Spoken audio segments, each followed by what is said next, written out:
Hello, and welcome to the latest episode of The Ownership Effect. I'm your host, Jim Bonham. Our guest today is Dr. John Hoffmire, one of the foremost experts in employee ownership in the world.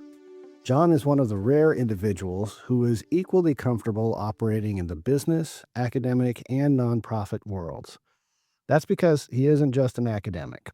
Before moving to Oxford, where he currently works and teaches, John had an entire career in investment banking, venture capital, and consulting, where he put his ideas about employee ownership into real-world practice. In fact, the investment bank he founded completed more than $2 billion in ESOP transactions. Today, John is also the co-head of our executive education program called Leading in an Ownership Setting, which is a world-class program for CEOs and CFOs of ESOP companies at the University of Virginia's Darden School of Business. I was able to catch up with John recently down in Charlottesville to talk about ESOPs in his past.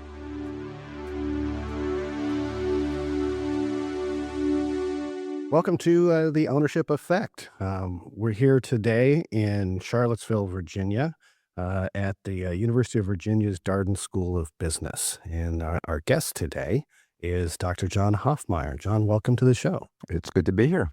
Thanks for being here.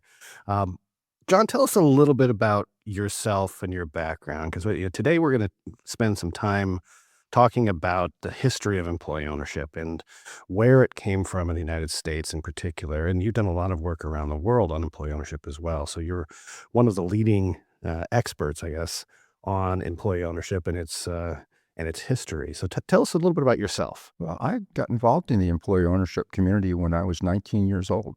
I went to the University of California, Davis, where my university was probably doing the right thing over the long term. They were mechanizing the fields and making it possible for people who did just backbreaking jobs to move toward the canneries. But in the process of doing that, they also disrupted the employment situation in the Sacramento Valley. And so we started 300 person cooperatives and ended up really changing the lives of a lot of people for a number of years. And I fell in love with employee ownership. Went on to write a dissertation at Stanford for my PhD on the topic. Ended up being a consultant for Bain and led the ESOP practice there for 3 years, and then started an investment bank and sold that to American Capital at the time that it went public. And we had one of the first funds that just supported employee ownership. When I left there, I was in the venture capital industry for a while with Ampersand Ventures, again, working on employee ownership. And now the last 20 years, I've been at universities, first the University of Wisconsin in Madison, and now for the last 16 years at Oxford University in England, all the time working on employee ownership. Wow, that spans a pretty large arc of the history of employee ownership here in the U.S. Now, California, Northern California in particular, seems to be in many ways the birthplace of a lot of employee ownership in the U.S. Yeah. Tell us about who this guy Louis Kelso is. Well, he was a lawyer who claimed to be an economist. And I'd love to go along with the myth, but I think he was more of a lawyer and less of an economist. He also was charismatic and knew how to get things done and did just a wonderful job bringing Senator Long into the situation. And it's just history from there. And now Kelso was, as you put it, the lawyer who many say was an economist, who came up with this idea of an employee stock ownership plan. And in his original vision, it was a mechanism of finance whereby the employees of a business could leverage the future profits of a firm to purchase the firm from its original owner. Do I have that roughly correct? Yes. And he actually put one or two of these in place in the 50s. Do you recall any history of that or some of those businesses that were first put in place as an ESOP? I want to say it was 1956. And the first was the Peninsula newspaper, where they had some problems, but they needed to have an exit. And so that was really the first ESOP. And then based on that, Kelso then went to the Congress and for several years was trying to persuade Congress that we should embed this concept of employee ownership of an ESOP into federal law. And when did that finally take place? How did that happen? Well, I think you're right to have mentioned the San Francisco Bay Area. So it wasn't just that the Peninsula newspaper was there, but Jeff Gates had worked with Ron Ludwig in San Francisco.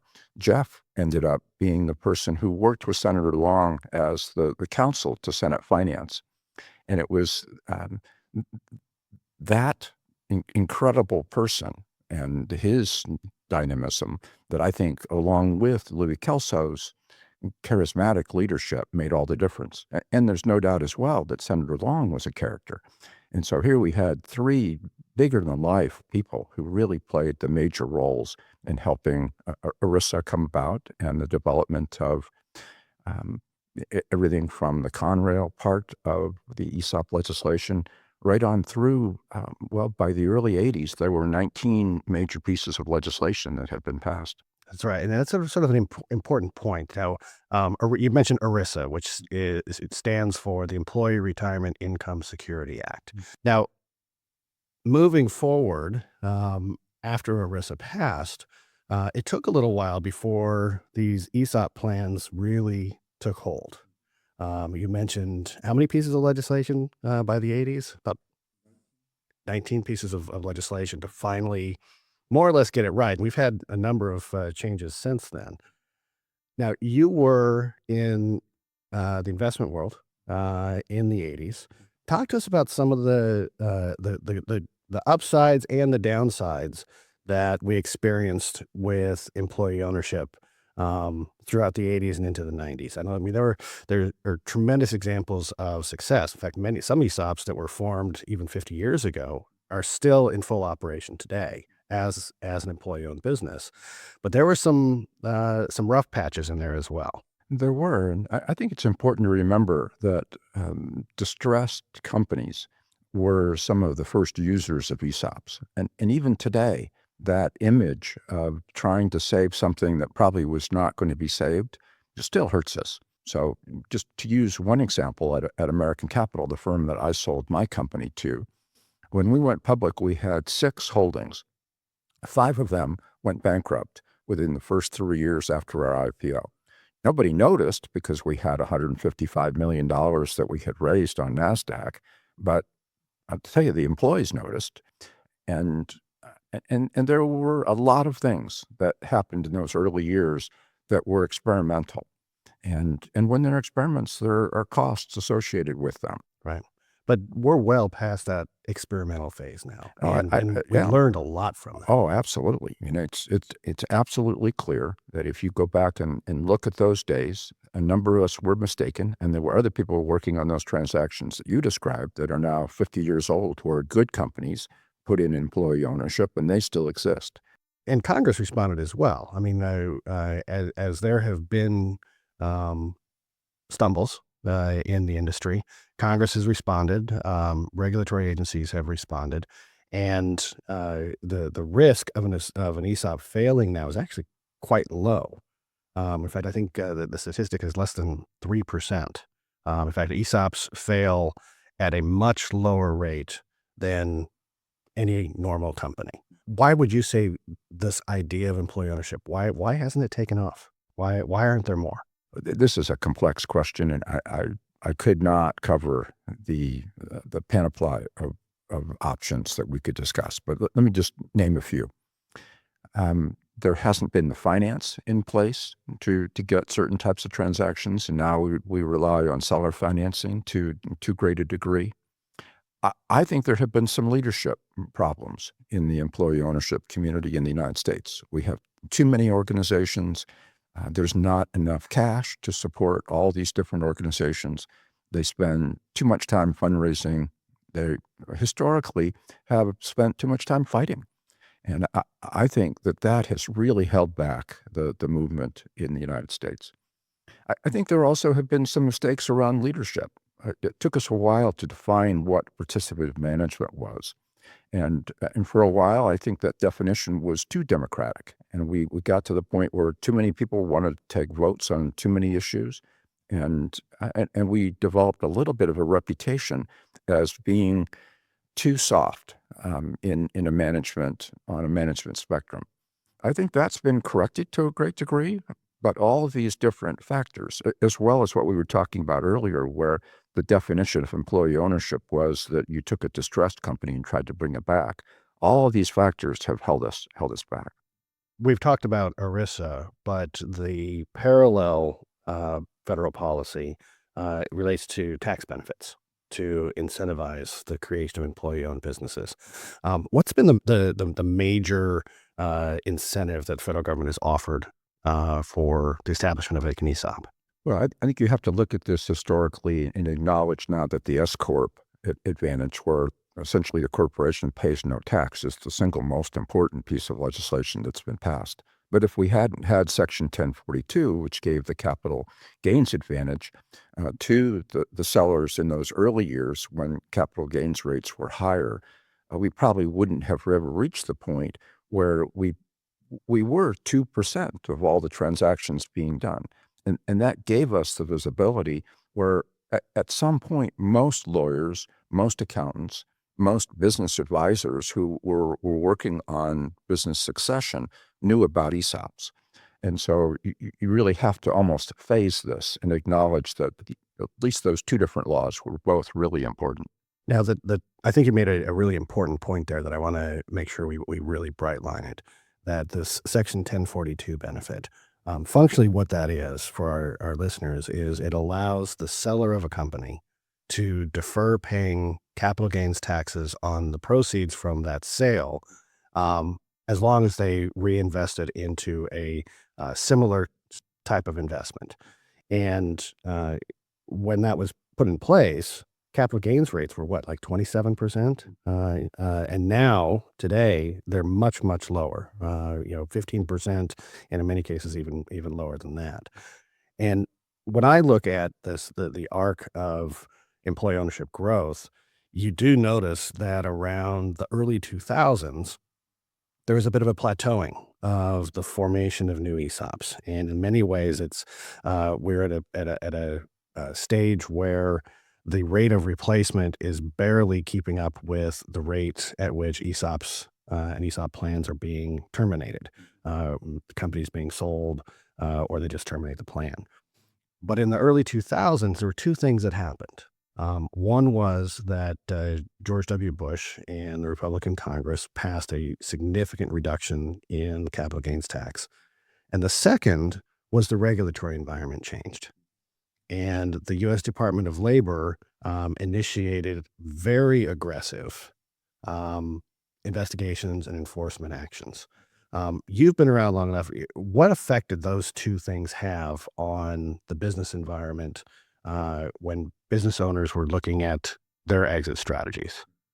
Well, I think many potential sellers just got scared of doing an ESOP. They'd heard the stories about people being pulled into court.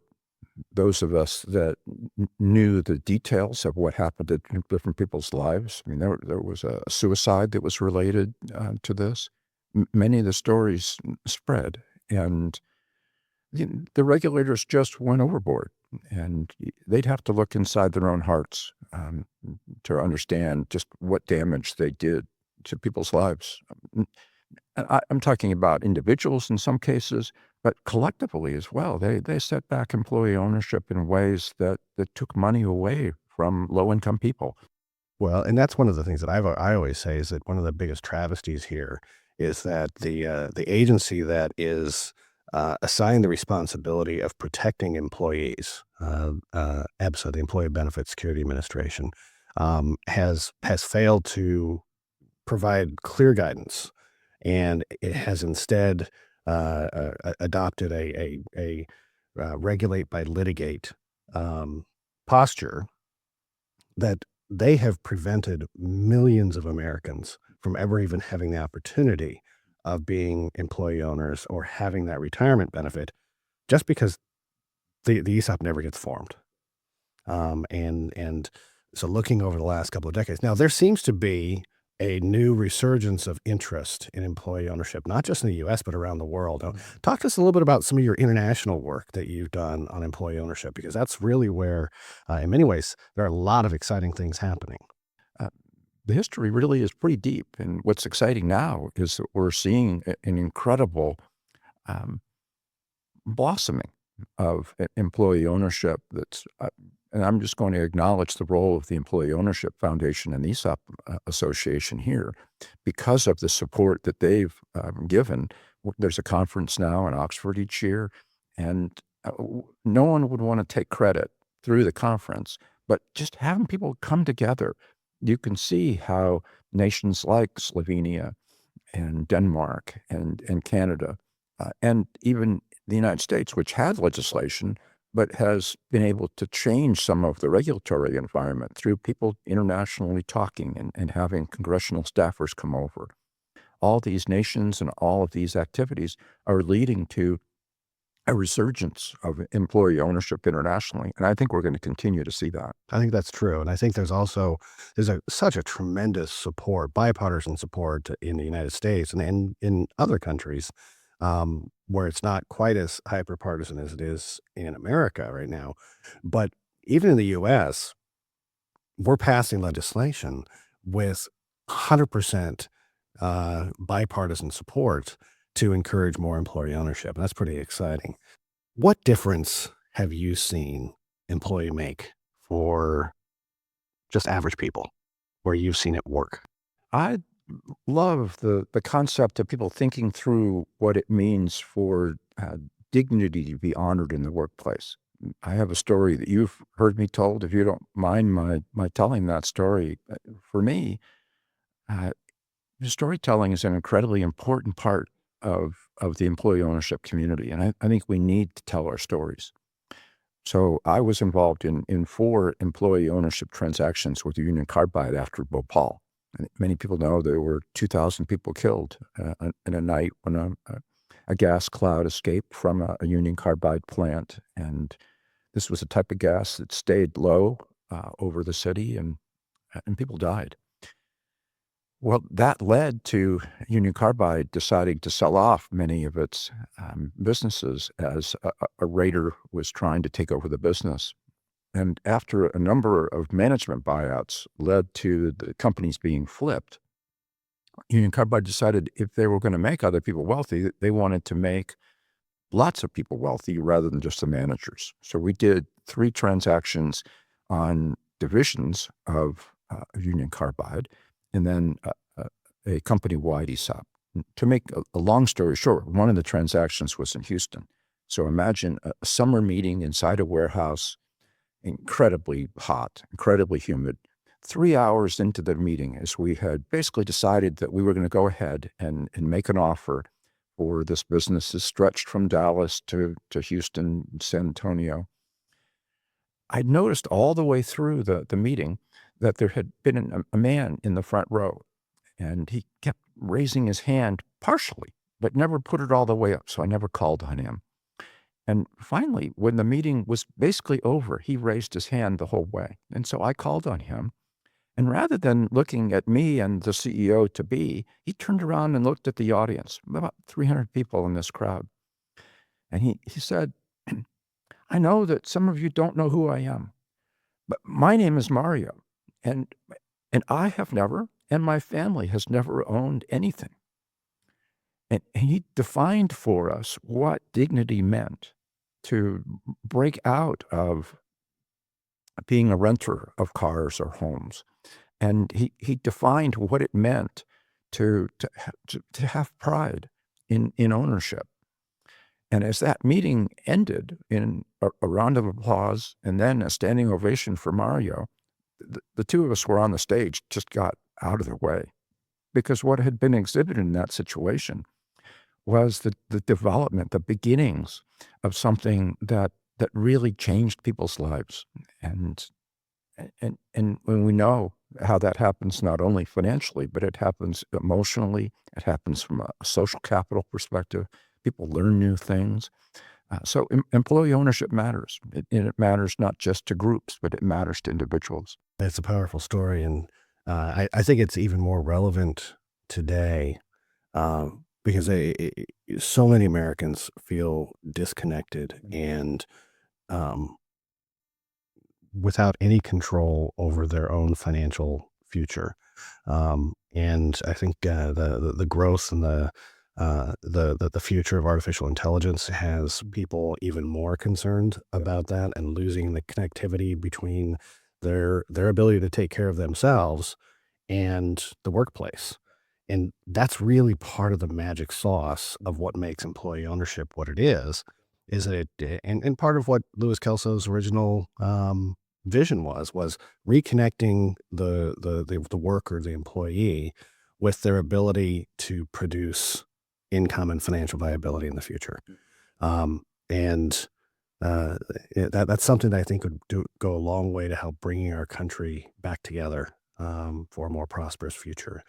So, John, I really appreciate you taking time to be with us today. This is a real treat to have somebody with both your stature and your history with us today. So I hope you've enjoyed the podcast. Thank you for joining us. Well, I just want to thank you for what you're doing for the employee ownership community. I can tell that things are improving. I think that the ESOP Association and you particularly really deserve some credit for that. Well, we've got an amazing team at the association, and our volunteer leaders are really exceptional people who care about this passionately and have benefited from employee ownership. So that's really what drives our movement and the changes that you're starting to see. So thank you for that, and thank you for joining us. Yeah, thank you. Thanks for listening to today's episode. Please remember to subscribe, like, and rate us wherever you get your favorite podcasts.